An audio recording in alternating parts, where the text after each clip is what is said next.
Brookhaven's main street shimmered with August heat.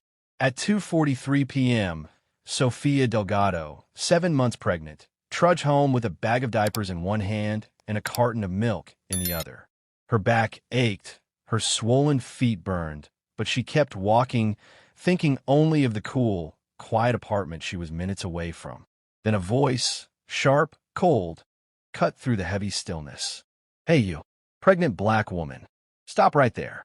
Sofia turned slowly. A tall, broad man in a perfectly pressed police uniform strode toward her. His nameplate read Officer Kellen Ward. His square jaw and dead-eyed stare made her chest tighten. One hand rested on his holstered pistol, the other hovered near his radio. "Is there a problem, officer?" Sofia asked, forcing her voice to stay steady. "Oh, there's a problem," he said, his lip curling. "Where'd you get those items?" "I bought them." "At the corner store," she replied, adjusting her grip on the milk. "Sure you did. Let's see the receipt." She shifted the bag to search her purse, her free hand instinctively covering her belly. Sweat slicked her palms. "I can't find it, and I don't have to show you unless—" "Unless what?" "You're resisting," he cut in, stepping closer. "I'm pregnant," she said, her voice tightening. "I just want to go home. I didn't steal anything." But in the next moment, he grabbed her arm hard enough to make her gasp. The bag slipped, milk spilling over the pavement. "Please, my baby," she cried, but he shoved her against the hood of his patrol car. "You shouldn't be stealing with a belly like that," Ward sneered. "Might be doing that kid a favor if I let you drop right here." His elbow slammed into her side. Pain shot through her. "I told you, I didn't steal anything," she screamed. "Show me the receipt, or I'll arrest you right now," he said, his fingers drumming on the pistol grip. Sofia's voice trembled.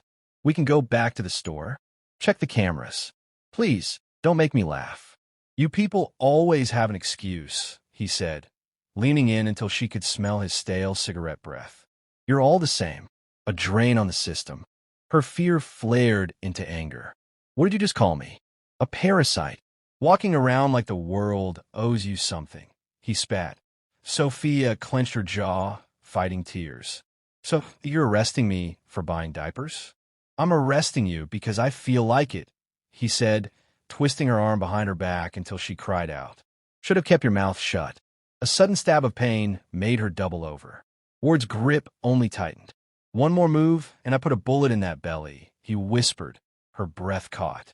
Then, screeching tires. A black sedan skidded to a stop a few yards away. A door slammed. Ward didn't look up. "What's the matter? All quiet now? How many fathers does that kid have?" "1, 3. Sofia's eyes locked on the man, striding toward them. The fear in her face vanished, replaced by something else. "You have no idea who you just messed with," she murmured. Ward chuckled. But then the footsteps grew louder, measured, deliberate. Something in the air shifted. He turned his head. It was Captain Adrian Vance, his superior. No uniform, just a white dress shirt, sleeves rolled, his badge hanging on a chain. His face was unreadable stone. "What the hell is this?" Vance's voice carried like a warning bell. Ward stiffened. "Sir," she wasn't cooperating. "Possible theft. Resisting. Possible what?" Vance's tone was ice as he moved closer. He glanced at Sofia's bruised arm, her scraped knee, the milk pooling at her feet. "She didn't identify herself, sir. That's my sister." Vance cut in, his voice low but lethal. "You just put your hands on my pregnant sister." Ward's mouth opened, then shut. "Sir, I didn't know. A parasite. A leech. That's what you called her." Ward paled. "You're misunderstanding." Vance closed the space between them until Ward could feel his breath. "I'm not misunderstanding a damn thing."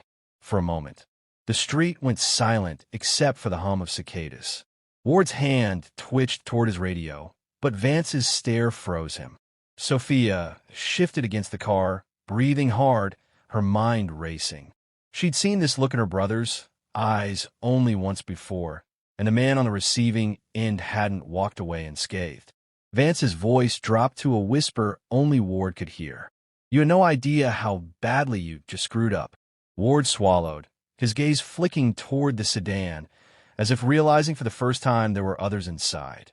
Sofia saw it too. Through the tinted glass, a A shadow moved. Someone else was here. Watching. Vance glanced toward the car, then back at Ward. His expression changed, just slightly, but enough to make Sophia's stomach twist. "Get in the car," Vance said suddenly, his tone clipped. Ward blinked. "Sir, now, both of you." Sophia's heart lurched. "Adrian, what's going on?" But her brother didn't answer.